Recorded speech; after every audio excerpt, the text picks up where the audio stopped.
everybody. Welcome to this week's episode of the Just Saying podcast. I'm your host, Justin Martindale, and this week we have a wonderful guest. He is a writer that is now not on strike anymore. Emmy Award-winning, hilarious comedian, Greg Fitzsimmons. Welcome, buddy. Yeah, the strike is, well, I fingers crossed, it still has to go in front of the membership to get voted on. I know. But it looks good. And then, of course, you got the Actors Union. The actors They are have like, to "What make about us?" their deal, right. Yeah.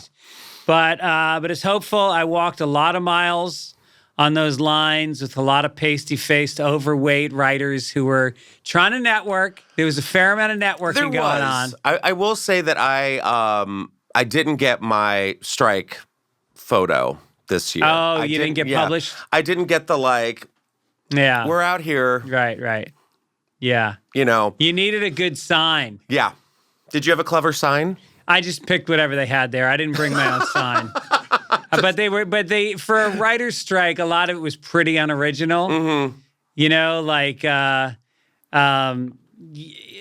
let us make a living. What? Boo, That's not even grammatically correct. Yeah, come up with something clever, Yeah. a good catchphrase. Right. Something Housewives or Drag Race related, you know. Yeah. That was I'm glad though. I was gone over the weekend and I feel like everything happened while I was gone. I went to a wedding in Memphis, Tennessee. The enthusiasm you're giving me is a lot. It just made me think about Elvis. I just read a book about Elvis, so I kind of have a soft spot in my heart for Memphis, but I've never been there. You've never been? But I feel like it's the place I want to go. But you're gonna say otherwise. No, it's a lovely place here and there. But my granddad actually worked for Elvis Presley. No, really? Yes, he was the manager of the Circle G Ranch, and he managed the horse stables for him. No which is why my way. tattoo Sugarfoot, which I got drunk in San Diego with Jesse May Peluso, was my mom's horse that he gave away to Elvis, and my mom is still pissed to this day. That's insane. Yeah. So we have a lot of Elvis. My grandmother went to high school with him. There's pictures of her dancing, him dancing on the cafeteria table, and my grandma's so Wait, it's really but the weird. ranch was not next to Graceland. Wasn't it in another part of town? It was I want to say it was Olive Branch, Mississippi, which is right next to Memphis. Yeah, because he's from Mississippi originally. Yeah. Right. Yeah. So. Wow, that's Isn't that incredible. Weird? It's a cool story. Yeah. So Memphis is very special, but I went to this wedding, which was gorgeous. My sister-in-law's brother, Brooke, and her husband, Brooks. Brooke and Brooks. No. Brooke and Brooks. No. It was a Brooke and Brooks wedding. Wow. And they're lovely. And it was a disco glam party at this old Sears building. Oh, that's pretty cool. And Elvis was the guy to get him married. I don't know what it's called. The officiator, whatever. It sounds like a gay guy planned the wedding for them, huh? No, I think you would think, maybe. Yeah. But it was really funny because he wasn't supposed to do the ceremony. Their pastor got shingles a couple days before. So we're all sitting down ready to go. And there's all these candles lit and we're all hot. And this Elvis impersonator comes out and he's just what do I do? He had no idea. I guess he had the format and he was just I've never really married anybody before. And we're this is a shitty Elvis. Wow. Come on. But it was really, really fun. But yeah, it was a lot of things. Did Elvis sing? He did sing at the end. He was the party planner or whatever. And she came out to Can't Help Falling in Love with You. It was gorgeous. That's Everyone nice. looked so fun. We had a great time. Wise man. Yeah, and everyone's ugh. Yeah, that's pretty good. But Memphis overall, there was a lot of things that I did not, I wasn't familiar with. So an Uber in Memphis, I've never had this happen where you call an Uber and the driver's on their way and multiple people are in the car. And it's not an Uber pool. It's Okay, me and my boyfriend haven't get in the car, and there's the driver, and then there's the daughter or the friend. Yeah. Just in the car with these people. Is this safe? Yeah. We don't know. It just smells like stale cigarettes or weed.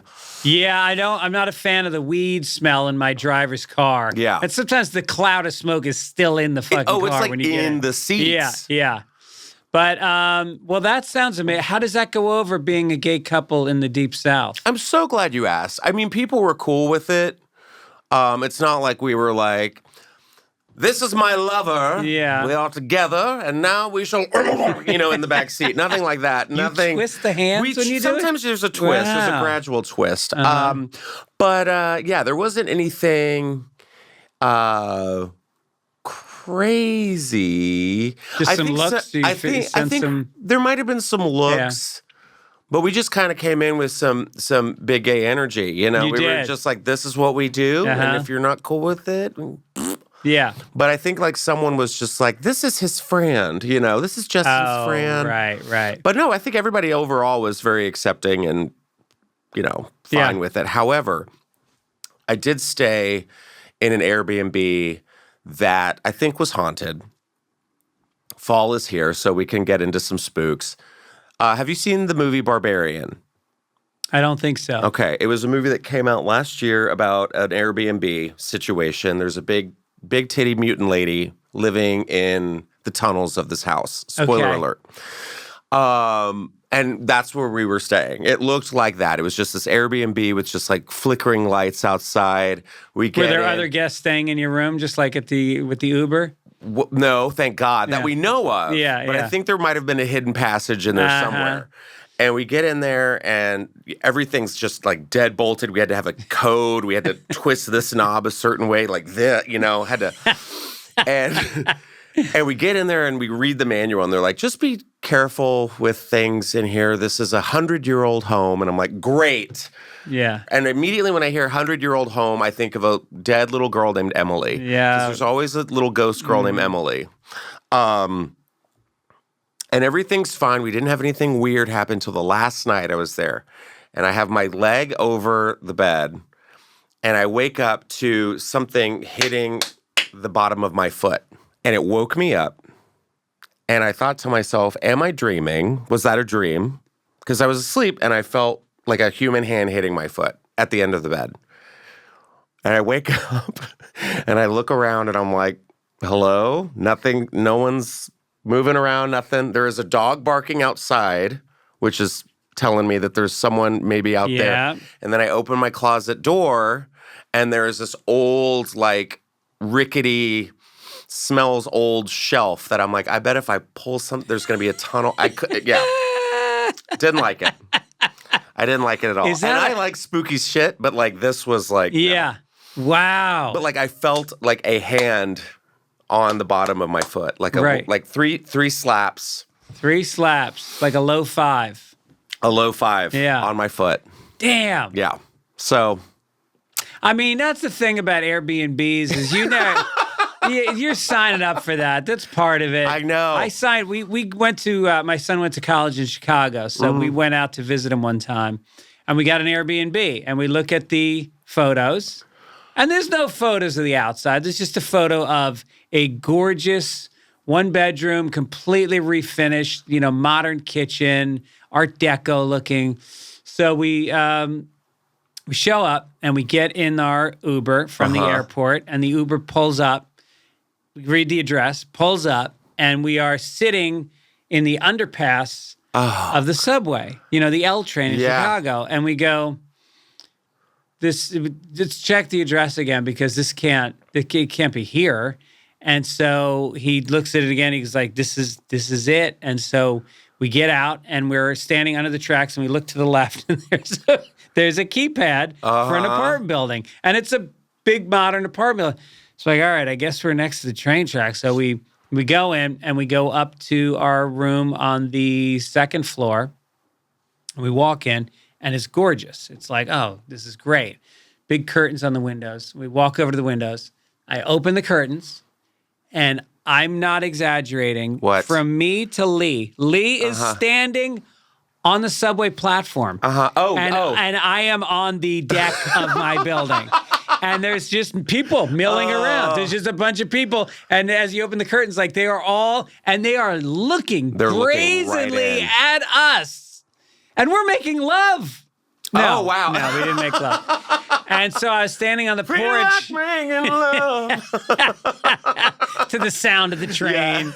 And they're like, Yeah. And so we got on the porch, and I pull out my camera because I'm like, all right, I got to put this on my social media. So I was videotaping, and this guy runs up and he goes, "Motherfucker, you not videotaping this shit?" And he walks at me like to where he's really close. Like I felt like he could have dove onto the deck. Yeah. And so I just turned off the phone. I closed the curtains. I ran inside.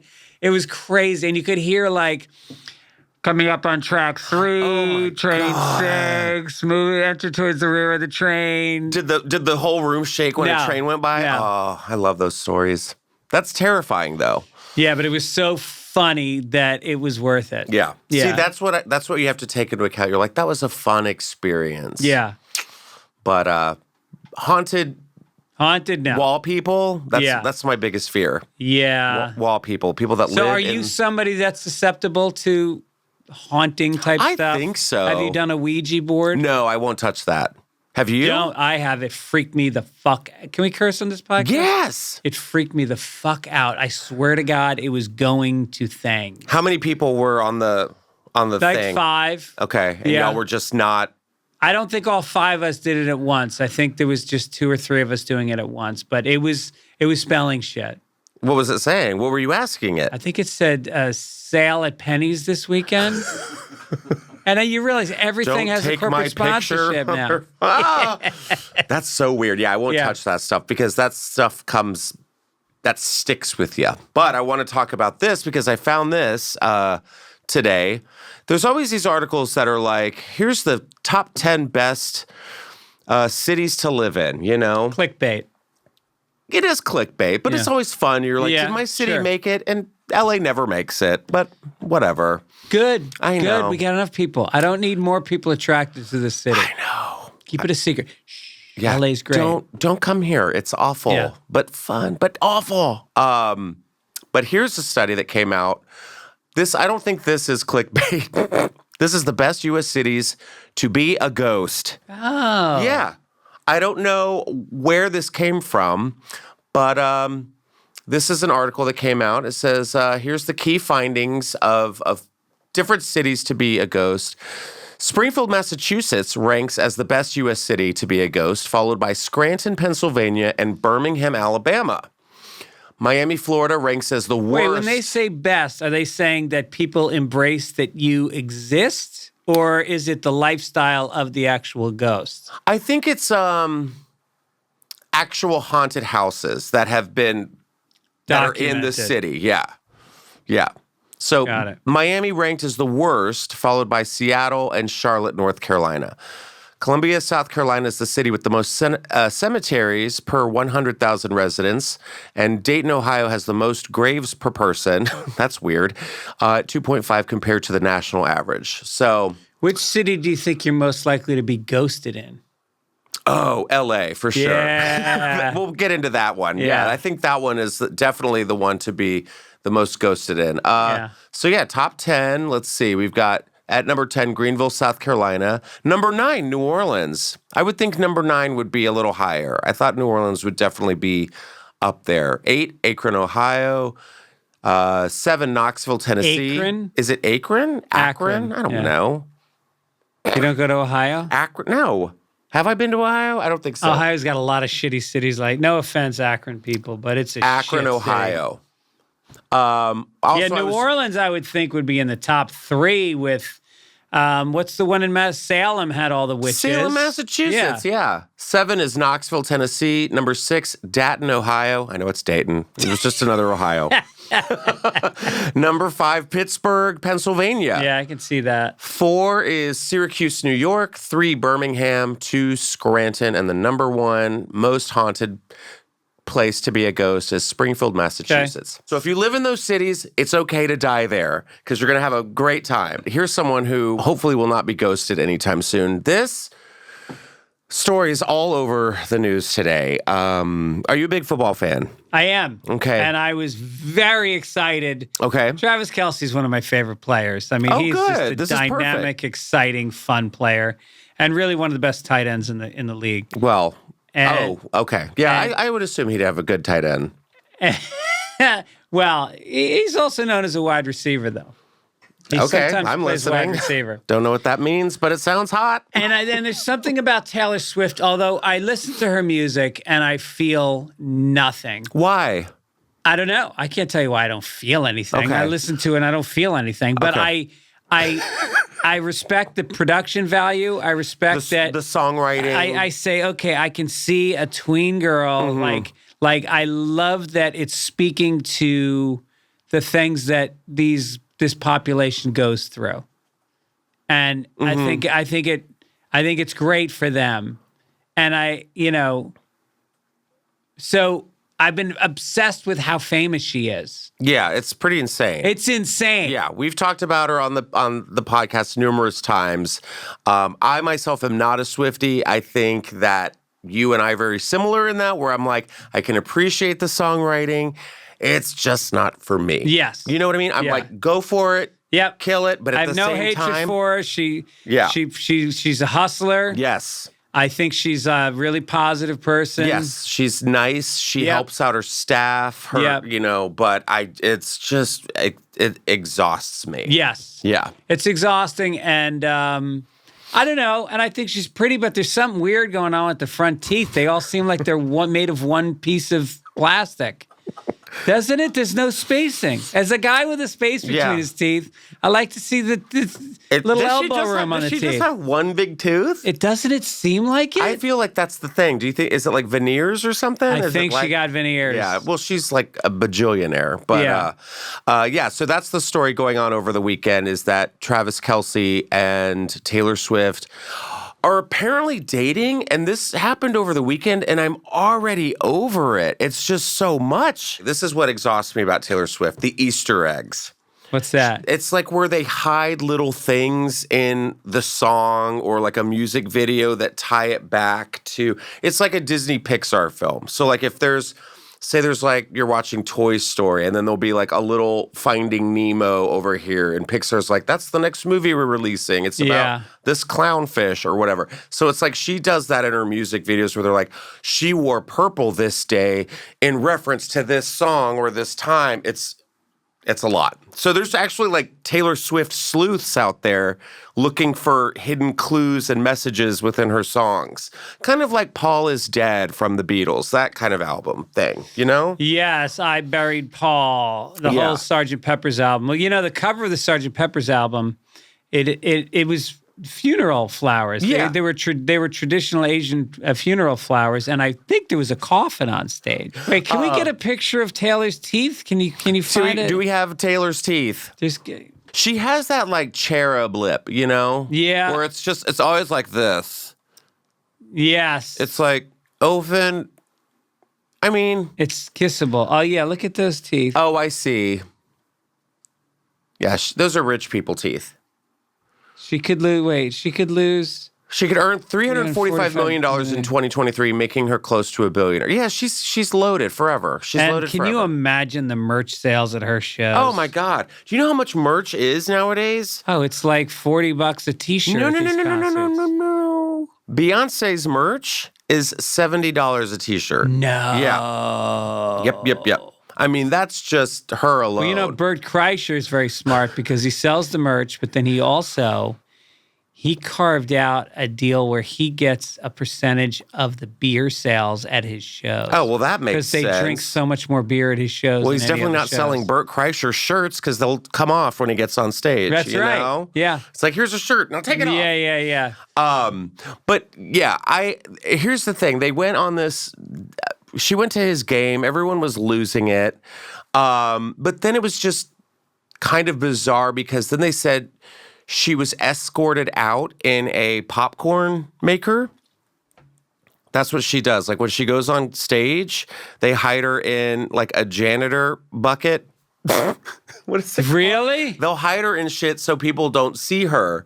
So yeah, for concerts, they hid her in like a janitor, like mop and bucket, like porta potty thing and bring her out on stage. And then apparently in this one, they show her like leaving in a popcorn machine. There it is right there. This is Taylor leaving the Chiefs suite. You can't convince me otherwise. So now people are like, they're hiding her in like It's like, Do you think when Travis was having sex with her that night, they didn't need lube do you think they had sex that night? because of all the butter? Oh my God, not an. Did they have sex that night? Have you seen him play a football game? He gets pounded for 3 hours. He gets annihilated. Nobody's having sex after that. I was going to say, and there was a Watch What Happens live clip from a year or two ago where he was on it. Yeah, see the black guy? Yeah, he's like, I'm happy to be here. Yeah. It's like a weird, like, get out moment. They're like, now button your polo all the way up. Yeah, right. Put the hat forward. Move the hat forward. Put the hat forward. Somebody get to the black guy. I'm excited to be here. Yeah. But on Watch What Happens Live, Andy or Ramona Singer's asking Travis, she goes, what's the appropriate amount of days before you have sex on a date? And he said 3 dates. Oh. And then he said that what is a big deal? A big deal breaker for him is not getting oral sex. He said that? Yeah. Those teeth, though, that would hurt. I knew you were trouble when you walked in. Yep. I mean, now I'm thinking of Taylor Swift having sex, and I don't know how I feel about it. I don't see her giving a blowjob. I think she's a hand job woman. Shake it off, shake it off, shake it off. That's the origin story of Shake It Off. And then, how's that for an Easter egg? if she did give a blowjob at the end of it, she'd be like, "Oh God, no." But also, Travis Kelce had a reality show on E. "Oh, really?" Like 3 years ago, like Date My Dude or something, whatever it was called. I don't even know. But the woman who was on that show who won said to Taylor to watch out because he's a cheater. And once a cheater, always a cheater. Really? Yeah. So I don't know. Is this kind of a bad luck thing for the Kansas City Chiefs if they do break up? It's always bad when a player gets distracted by in golf. I see it a lot. Like Rory McIlroy got married and had kids, and all of a sudden he hasn't won a tournament since. Yeah. You've seen it. You saw it with Brady's breakup. I mean, with Giselle. With Giselle, he was horrible the year they broke up. He ended up retiring because of it. No, women and athletes are meant to have one-night stands. They're not meant to be married and get serious. Yeah. I feel like that curse kind of goes along with the Kardashians, too. Every athlete that they end up dating, everyone's like, no! Dude, have you ever seen the J. Ray video with her? With Kim Kardashian? The Ray J video? Ray J. Did I say J. Ray? You said J. He's from Dayton. Have you seen that J. Ray video? No, I haven't. The Ray J. Oh, the sex tape video? Yeah. I mean, classic. I just watched it. I'm not kidding you. Yes, I'd seen stills. I had seen stills, and then I was like, I wonder if that thing is still on the internet. I don't know what made me think of it, but I put it on. I mean, it's fucking hardcore. Yeah. It's no joke. It's like in its early 2000s too, where like it's like that night vision kind of like eyes. No, in their face. It's better than that. Wait, I'm thinking of Paris. You're thinking of Paris. Tape. No, this is just mixing up the sex This tapes. is not high def, but it's good quality. The lighting is not bad. Yeah. What's weird is she doesn't show her breasts. Interesting. She pulls the bra apart, but that's pushing them up. There's out of the entire 42-minute tape, there was not a moment where she was just freestyling. Well, that was, Chris being like, Kim, cover up your breasts. Yeah, right. Chris was the boom operator. Yeah, she was like, yeah. Can you, Kim? Yeah. To the camera. Yeah. To the camera. She had the tape. She was taping them up. It blows my mind how that escalated into this So if Paris billionaire. did a sex tape first and she blew up and she and Kim were besties. Kim was her closet organizer. Yeah. Yeah. So it was then a plan by Kim to make a sex tape and leak it out, right? Yeah. Is that crazy? I know. It makes me think of my upbringing, My mom told me to make a sex tape. Yeah. But I guess every parent's different, you know? Right. I don't think Travis Kelce is his mom is telling him to make a sex tape. But you know what? I'd watch. But yeah, Taylor's all over the news. We can't escape her. She was recently seen with Sophie Turner, who was going through a divorce with Joe Jonas. Sophie Turner? Sophie Turner, she was in Game of Thrones. Did you watch Game of Thrones? Yeah, which She one? was House of Stark. She was the eldest daughter in House of Stark. Oh, yes. Yeah. So she's going through a really messy divorce with Joe Jonas. They're going through like this custody battle. And Taylor had dinner with her twice last week while the press was full of reports about the gory details of the divorce and custody battle. So Taylor's just like all over town. We're going to have a good girls' night, and then we're going to go to this football game. I don't know. Well, I know that when she and Travis went out to dinner, they went into a restaurant and they bought everybody's dinner and then told them to leave. How does that work? That's how it works. Do you get to finish the dinner? No. This is all on us, guys. Ow. Right. We just got our steak. Yeah, Now, right. Yeah. But so we get it free, but we don't get to eat it? Yeah, it's paid for, but Yeah. How does that even? What restaurant was it? Do we know what kind of restaurant was it? I think it was a cheesecake factory in Marina Then that Del makes Rey. sense. No, Then everyone I don't out. know what it was. Yeah, that's so wild to me. Yeah. I want to see how that works because for a fact Taylor Swift and him can't walk into said cheesecake factory without everyone being like freaking out. Well, there are restaurants that are, boutique restaurants where there's 5 tables and it's a master chef, and they're the kind of people that don't ask for selfies. Right. You go to a place like that. Right. But don't go to like some... Don't go to a large steakhouse. mall. Yeah, right. But Who's the most famous person you've ever hung out with? have ever hung out with? Yeah. Like at their house? No, Or just like I mean, maybe, I remember when Robin Williams was here. Who's the most famous person you've hung out with? Bill Murray at the New York Film Festival once. Got to hang out with him. Is that when you kicked everyone out of the Applebee's after? Right. Well, Zach Galifianakis is one of my best friends. Yeah. And Bill Burr and Joe Rogan. And these are all guys I came up with, so I'm still really close friends with them. But outside of comedy, John Hamm, I'm friends with John Hamm. I've seen him out. Yes. Oh, good. I have. We went to in Silver Lake. There was like an old fire station. Yeah. He was at that party. Right. So yeah, I know people. I just don't like. Yeah.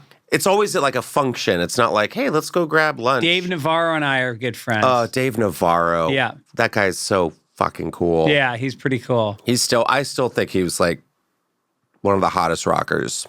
Oh, without a doubt. Without a doubt. And also, I think his sexual fluidity. I don't know if he ever did gay stuff, but he certainly gave off that aura. For sure. Yeah. Just androgynous and Yeah. like painted nails and just like brooding. Carmen Electra, like come on.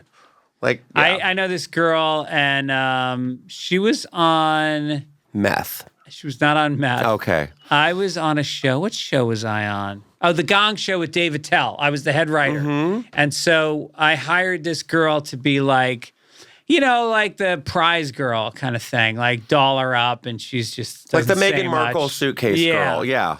So she comes in, and I got to know her pretty well, and she told me that she met Dave Navarro, and he asked her out, and he said that we'll go to dinner. He goes, why don't you come to my apartment first?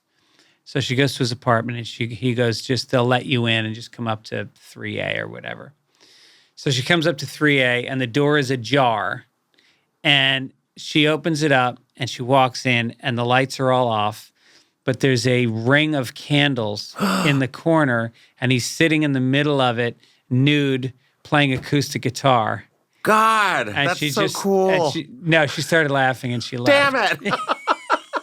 When she started laughing at his face? And left. Yeah. And left? Yeah.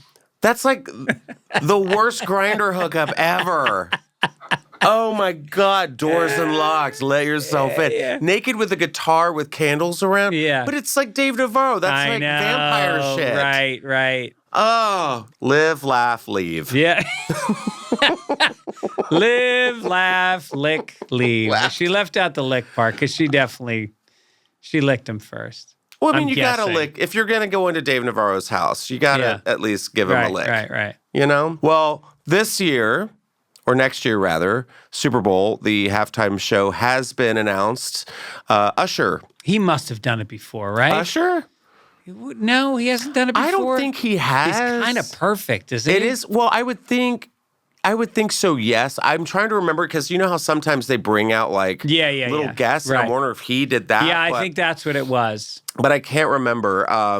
But he says it's fine. I don't think he has because he says it's an honor of a lifetime to finally check a Super Bowl performance off my bucket list. Well, okay. I can't wait to bring the world a show unlike anything else they've seen from me I just feel bad because when he shows up as a black guy to the Super Bowl and says, I'm here to do my job. Mm-hmm.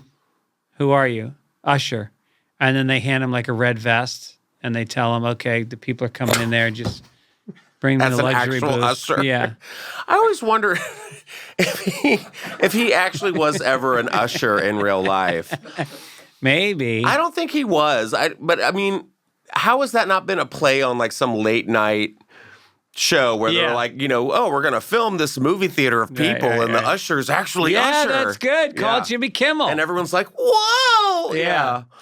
But a lot of people were saying Taylor Swift was going to do it. She said no. She did? Of course she did. She doesn't need the Super Bowl. She sold out every damn stadium for 10 nights. She's going to wait. She's like this right now. Yeah. And when this happens, it's never gonna that's happen. when you do the Super Bowl. She's never going to happen. Never. Oh, I don't think she will. You think Taylor Swift her will flop? fans are going to age out, don't you think? She's the kind of person that you turn 27 and you start hiding your CDs and being like, For those of you at home, CDs were music discs. Don't you dare. I know, make me it's so feel old. wild. I know. I used to have the case with just CDs. I had so many CDs that I finally got rid of them because once I got my MP3 player, I was like, well, this is insane. You get on Spotify and you can get any album ever. And so I took all my CDs. I had 3,000 CDs. Oh. And I brought them to Amoeba Records. Sold them? And I sold them. And they were giving me like $4 or $5 a CD. Oh, wow. So I walked out of there, but they only give you store credit. So I had That's the worst. I had like $9,000 in store credit. And so I didn't know what the fuck to do. So I bought I already had a collection of vinyl comedy records. So I bought like every one of their comedy records. That's great. And a bunch of posters. And then they give you 50 cents on the dollar for your balance. So I walked out with like a few grand in cash. That's good though. Yeah. Store credit. I mean, my God. But like I'm trying to figure out like I didn't know how many Usher songs do you know off the top of your head? One. Which one? What you know the one. Not that one. Oh, there he goes. Because I'm happy. Is No, that's that him? Happy? no. That's not Usher, is it?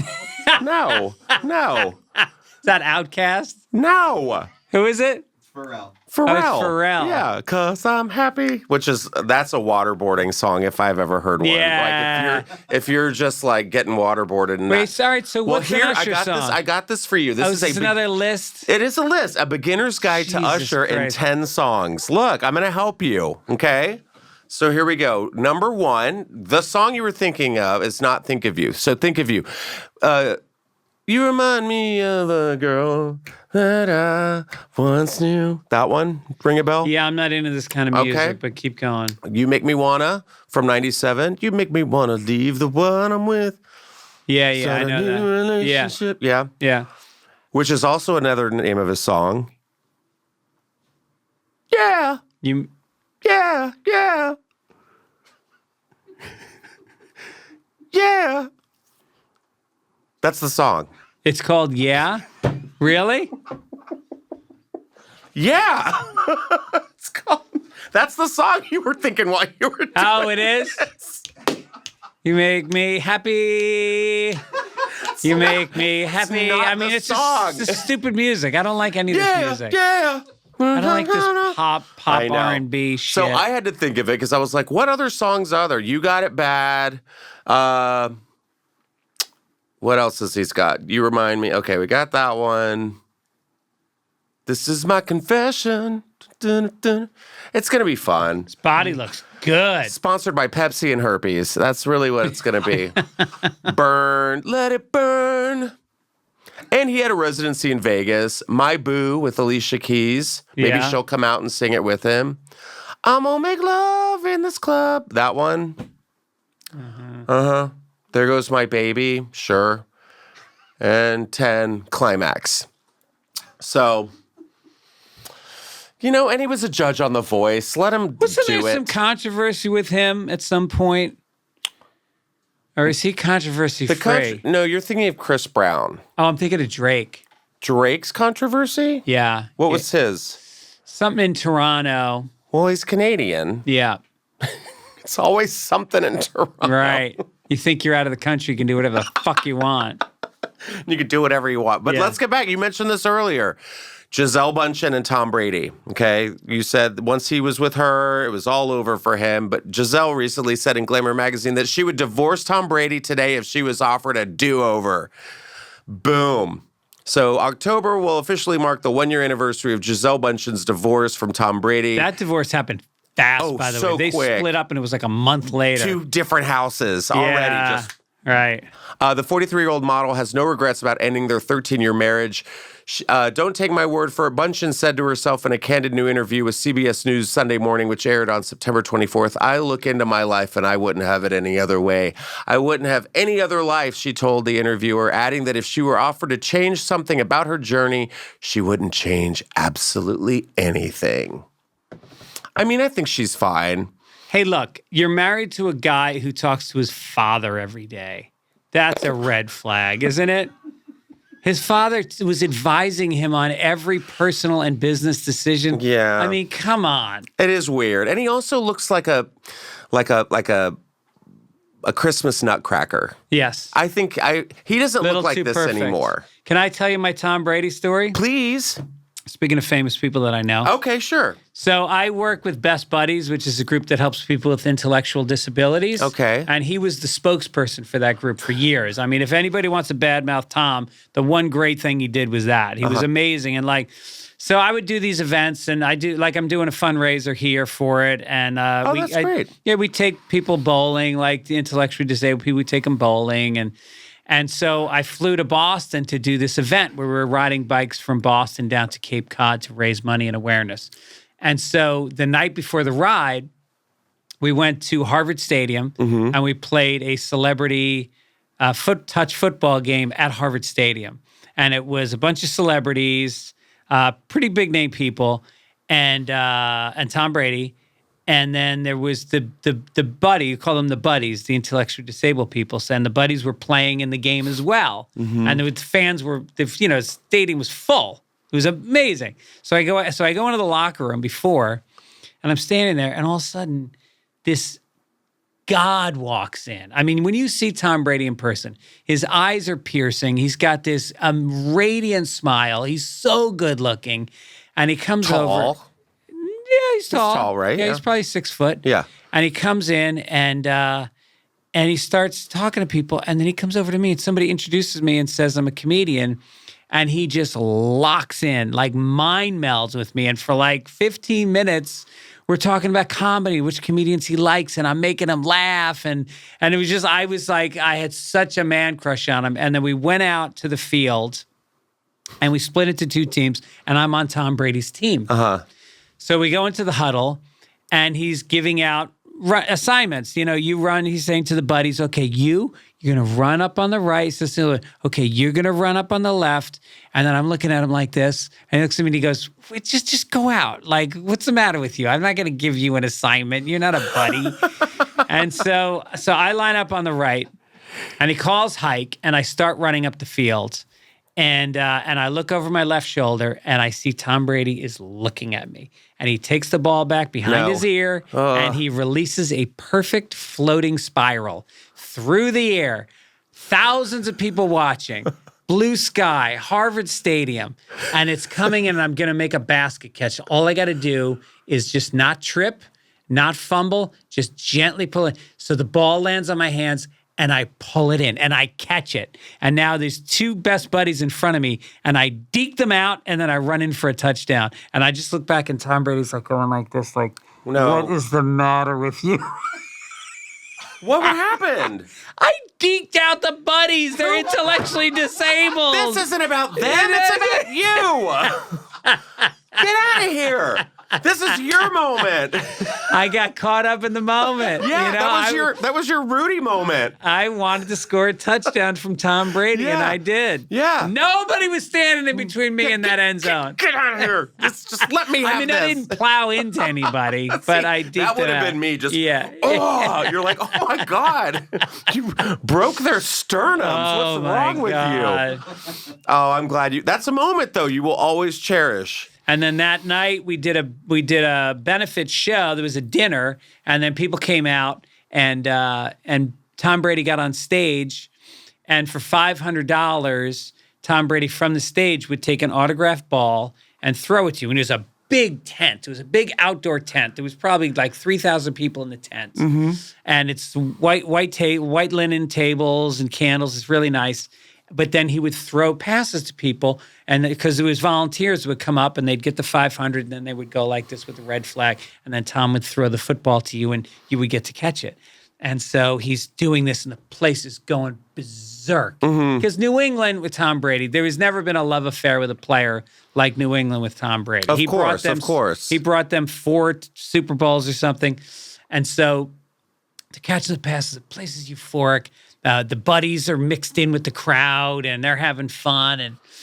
And then he goes, all right, now we're going to bring up comedian Greg Fitzsimmons. And I walk up, and nobody's sitting down. Nobody's paying attention. And he just looks at me, and he goes, good luck.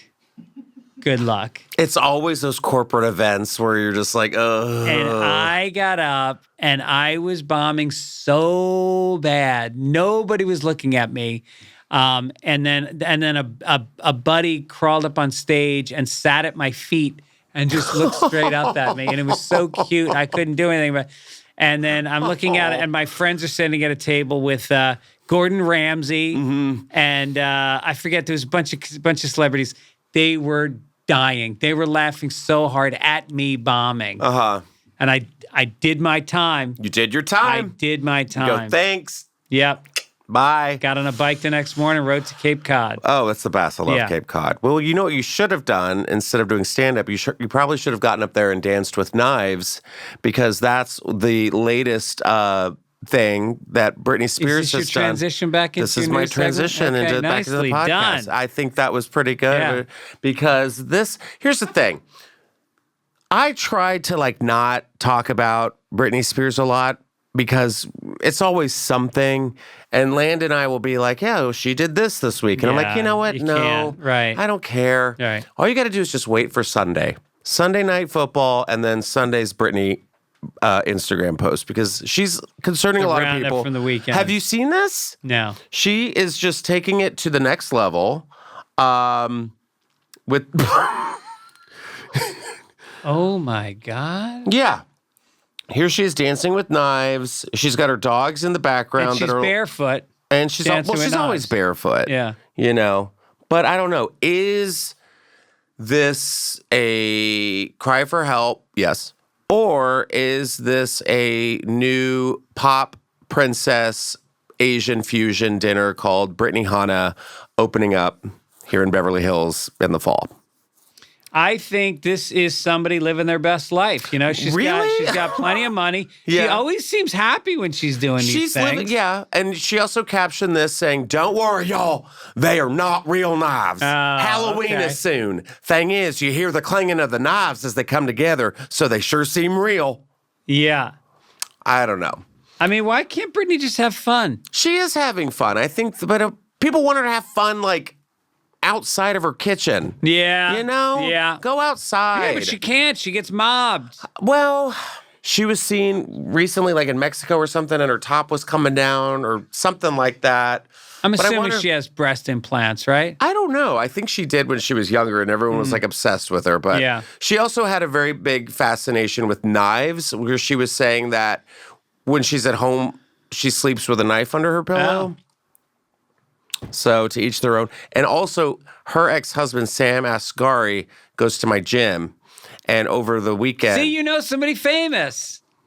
Don't. Not Sam Asghari. No, he was at my gym over the weekend with his shirt off, like posing for pictures for paparazzi. Really? I'm like, what are you doing, guy? What a loser. I know. He stood out there where I stand to get photographed, and no one. Nothing. But you know what? Let her dance with knives. Fuck it. Why not? Yeah. Do you ever think about the Roman Empire? A lot. You do? I just listened to a podcast this week about how Caesar was basically Hitler. He committed more genocide than Hitler did because, you know, the Roman Empire, they expanded into all the Norman territories. The Gauls basically occupied all of Western Europe. And Caesar went in there, and the Romans and we're not talking, it's not modern warfare where there's gunpowder and bullets. We're talking Britney Spears, like knives and axes, and they killed tens of millions of people. I mean, it was barbaric, and then they just took over. So you do think about it a lot. I read a lot about historical biographies, and a lot of them are about ancient Rome. Well, have you heard about this, which you just totally nailed for me, by the way? There was this TikTok trend that garnered over 1 billion views that said that a lot of straight men are asked how often they think about the Roman Empire. Really? Yes. And surprisingly, some say they think about the fallen empire daily or even more often, sparking online confusion. So you just proved me right. Yeah. Well, I mean, they invented the aqueducts. A lot of our tenets of our democracy come from there. And it was the longest reigning government in the history of time. Yeah. But see, I think my Roman Empire is different from your Roman Empire. Yours has more vomiting. Yours is like politics and inventions. Mine's like wine and orgies. Yeah. I mean, call me old-fashioned. Right. They were good days. Good days, I think. But I mean, I've been to Rome. Have you been to Rome? Yes. Yeah, and Colosseum's incredible. Yeah. I am fascinated with the fact that they could flood the Colosseum for warships. Oh, I didn't know that. You didn't know that? No. Yeah, they have aqueducts in the Colosseum that they would fill with water and have boat battles in there, and then they would drain it to have tiger fights and then That's the amazing. occasional burning of Christians. Yeah, right. But yeah, I do. Maybe I think of the Roman Empire, and I saw Spartacus on Stars, which was a hot series. You paused that a few times. Yeah. It's pretty. Yeah, it was pretty hot. What was the first movie you saw? Dick? No, where you got turned on, where you went this is hot. Oh, no, don't do that. It was probably The Never-Ending Story as a kid. Yeah. Atreyu on Artex in the Swamp of Sadness and riding a dragon, Wow, okay. Yeah, what about you? I think it was Bo Derek in 10. That makes sense. With Polaris playing. She had the braids. Yeah. I get that. Yeah, 2 different movies. Okay. We got time for a couple more stories, and I want to talk about your personal story after this one. So Heidi Klum reveals there are limits she won't cross when it comes to her nude sunbathing, which I'm like, thank God, Isn't she with Seal? She was. Oh. And that she has a couple kids from Seal. But so she's unsealed now? She's unsealed. Sign, unsealed, delivered. So she obviously is from Europe, so she has no issue with nudity. But everyone's always now that she's a 50-year-old woman, everyone's like, stop it! Enough! She feels comfortable with her body, And she does have boundaries when it comes to her own house, she says. And she has some strict rules. And those rules are, she says she's super comfortable naked today to the point where my kids are like, Mom, I have a friend coming over. And I'm like, have I ever been naked in the backyard when a friend was coming over? As soon as someone is coming, I put my top on. So it's a very G-rated household. But once she has the place to herself, it's game over. We got naked mom on the loose. I say go for it. I'm always naked in my place. There, I said it. I walk around naked. I do, you know, not when my kids are around, but when my wife is around, we both walk around naked. Yeah. Yeah. So this is clickbait for me. This is just kind of like, all right. Okay. She's like, I'm 50. I don't want him to be 34. Oh, this is her boyfriend. Yeah. Okay. Whatever. So Heidi Klum has no problem being naked and sunbathing. But this reminded me of your story that I wanted to talk about over the summer. Yeah. You were at the beach. Nude, as you should be. Yeah. Just a free dong in the wind. Like the Roman days. It's my biography. Dong in the wind. Free dong in the wind. But wait, can you tell our listeners what happened? Well, I hate to talk about it because... No, you don't. No, you don't. So I go to the beach, and it was the day of the hurricane. You remember the hurricane? Oh. I'm still getting over it. I still have to take the wood off my windows. I had to go in the backyard and sweep a puddle. It was this deep. I'm so sorry. The levees broke, apparently. Yes. And so I go down to the beach in the morning because the waves were good, and I was body surfing. Mm-hmm. And I'm not a great swimmer, but I like to buy some body surfing, and there's not a lot of people around, and so waves started to get big, and I was like, all right, I better get my ass in. Uh-huh. So I start swimming. You ever swim towards the shore, but then the shore is getting further away from you as you swim? I'm in a riptide. Yeah. So I'm getting sucked out, and I was like panicking, and I'm swimming harder. And as I'm starting to panic, I hear over my shoulder, further out to sea, I hear, help! And I'm like, fuck. No. Don't turn around. Just let him go. Just let him go. Save your ass. And so I did. And I turned around and I see this guy, and he's this fat guy with a shaved head and swim goggles on, slapping at the water like an idiot. And I'm like, oh, God damn it. So I took a life-saving class when I was a teenager. My parents and my friends' parents all signed us up to take a class this summer. But we used to go to Brian Van Horn's house before class every morning, and we would just rip bong hits for like 20 minutes. And so we sucked at the class. Mm-hmm. And at the end of the summer, I took the test, and I failed the written part of the test. And then the physical part as well. So I failed the whole test. The whole thing. But I learned a couple things, like how to do a cross-chest carry. So I get up to the guy, I get behind him, I get my arm over his chest, and I do some side stroke. Giant wave comes. I'm like, dude, hold your breath. We're going down. We get knocked down. We get flipped around. I find him. I get him back. 3 more strokes. Another wave knocks us down. This goes on for like 4 minutes, which does not sound like a long time. No, but it is in the water. Long time. Yeah. And I'm not a good swimmer. And so finally, I'm like, all right, we're going to die. I was so exhausted. I couldn't breathe anymore. My muscles were putty. And I was like, okay, let's just let go. And I put my feet down, and I realized I can just touch my toes on the sand on the bottom of the ocean. Water's up to here. And so I get behind him, and I'm pushing him. We're getting hit by waves. I'm pushing him. And then finally we get up to like below nipple level. Mm-hmm. And I'm like, all right, I think we may be able to make it here. And that's when the Baywatch boat comes screaming in. Yeah, tan young stud in a red suit dives off the back. In slow motion. Grabs my guy, and he starts bringing him in towards the shore. Now there's a crowd of people, and they're all like, videotaping on their phones, and they're cheering. He gets in, they're giving him hand jobs, and I get sucked back into the wave. And I can't get out of the wave. So now it takes me 5. He doesn't pay attention because he's taking selfies. He's the hero. So it takes me 5 minutes to get out of the wave, and then I'm walking towards the shore, and the tide is going against me, so I'm like leaning into it, and I'm so tired. My hands are trembling, and then I shit my pants. I shit my swim trunks, and so I just shook it out. And then I kept walking. Luckily, it didn't have a liner. I kept walking.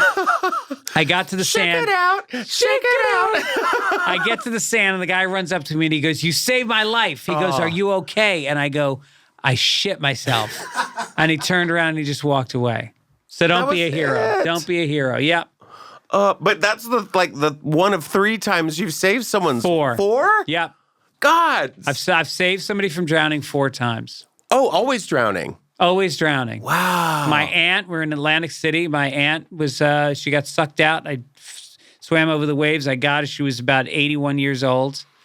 And then in Costa Rica, I saved an Asian girl who got sucked into a riptide under a waterfall. Oh, weird. I dove under the water. She was under the water pinned, and I pulled her out. Ugh. And then these kids saw me, and it was a school trip. And I was there with my son, and my son was probably about 8 or 9. My daughter was about 6. And as we were walking through the parking lot, all the kids were lined up to get on the bus, and they started chanting "Hero." And I just looked at my son. I go, "Are you fucking watching this right now?" Do you see what I'm getting right now? Maybe that's what you wanted. You're used to like crowds applauding you. Right. And wherever I go. the beach wasn't it that day. You know, that was your Tom Brady. And then my other friend, Evan Dunsky, who created the show Nurse Jackie, we were boogie boarding on Venice Beach one day, and he rode a wave. We were both on this wave, and I pulled off it because I saw that it was closing out. It was going straight down. He got sucked into it. He went head down into the ground, and he came up unconscious. Oh. And I got him, and I put the board under him, and I got him into shore. Saved his life. I mean, my God. I know. It's lifeguard. I mean, now and you failed the test. You may not know celebrities. You know a hero. I do know a hero. I do. And I do know celebrities. You know. I'm on my way, all right? With my mug. Yeah. Well, we have time for one more story. One more story. These sheep have broken into a greenhouse, and they ate over 600 pounds of marijuana. And the shepherd noticed that they were acting strangely. Now, what was strange? Were they talking about whether or not ants have cognition? Probably. They were talking about the Roman Empire. Yeah. They were like, oh, the good old days. A flock of sheep in Greece ate over 600 pounds of cannabis after accidentally ending up in a medical marijuana greenhouse. A storm that Greg was lifeguarding during the time, had torrential downpours, forcing the sheep to look for shelter. They ended up consuming the weed that was in the greenhouse. When the shepherd found them later, he noticed the sheep were behaving strangely, with unconfirmed rumors claiming that the flock of sheep enjoyed very much getting stoned. The greenhouse owner was disappointed to find that a large chunk of his supply of weed was severely damaged by the weather, but it was also eaten by the sheep. So he didn't know whether to laugh or cry because apparently they were all just the sheep staring were at him. laughing. Well, the sheep, I think, were just like, yeah. Have you ever seen animals like on cannabis? Yeah. They're just like staring at him. So I think it was one of those weird, what's that movie, that claymation movie, Gromus? Romulus. You know what I'm talking about? The little clay guy and his dog and all the little sheep. What? Wallace and Gromit. Yeah, that one. So, a flock of sheep came into the facility. Don't know how they got around and started eating what was left. According to the sheep, they were high on cannabis. Well, you know what's funny is when I was in Ireland this summer, the sheep all have different colors on them because they don't wander from field to field. You can recognize the sheep and return them. Like they spray paint them? Yeah, like red cross is Mr. McDonald's. And, blue. So you look at the sheep and they look like they're tie-dyed. And I would think these Greek sheep that are high, maybe they want to get tie-dyed. Mm-hmm. Greg Fitzsimmons, tell everybody where they can find you. What dates you got coming up? I got some New England dates coming up. Shirley, Mass, New Hampshire, Foxborough. And then I will be in Sacramento. I will be in, where else am I going? Some haunted town, I'm sure. Baltimore, Arlington, Virginia, Houston. Right on. Bunch of dates. Go to fitzdog.com for some tickets. Yes, please do. And as always, thank you guys for listening to the Just Saying podcast. Rate, review, subscribe, tell everybody. We will see you next time. Bye.